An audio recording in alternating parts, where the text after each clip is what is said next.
Kidney রোগীরা কি সম্পূর্ণ স্বাভাবিক জীবনযাপন করতে পারে?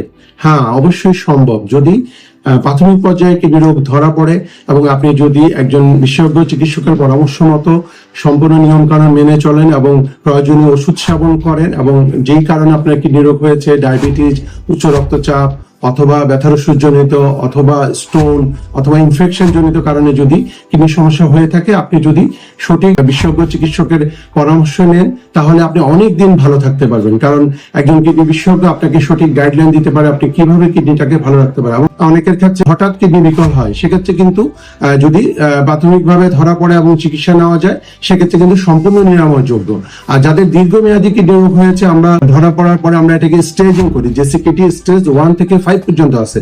তো আপনি কোন স্টেজে আছেন সেটা নির্ণয় করার পরে যদি আমরা সঠিক ইন্টারভেনশন করতে পারি, সঠিক ব্যবস্থা নিতে পারি, তাহলে অনেক ক্ষেত্রেই কিডনি রোগের যে প্রগ্রেশন সেটাকে আমরা হল্ট করে বা স্লো করে দিতে পারি, অনেক ক্ষেত্রে রিভার্স করা সম্ভব। তো সেক্ষেত্রে আমি মনে করি যে কিডনি রোগের দেখা দিলেই আপনি ভেঙে পড়ার কিছু নাই, হতাশ হওয়ার কিছু নাই। অনেকের ক্ষেত্রে দেখা যায় যে মানুষ অনেক প্যানিক হয়ে যায় যে কিডনি সমস্যা হয়েছে। তাই আমি বলবো যে কোনো হতাশ না হয়ে অতি দ্রুত আপনার নিকটস্থ একজন কিডনি বিশেষজ্ঞের পরামর্শ নিন এবং ওনার পরামর্শ মতো চললে আপনার কিডনিকে অনেকাংশেই কিডনি রোগটাকে নিয়ন্ত্রণ করতে পারবেন এবং আপনি ভালো থাকবেন।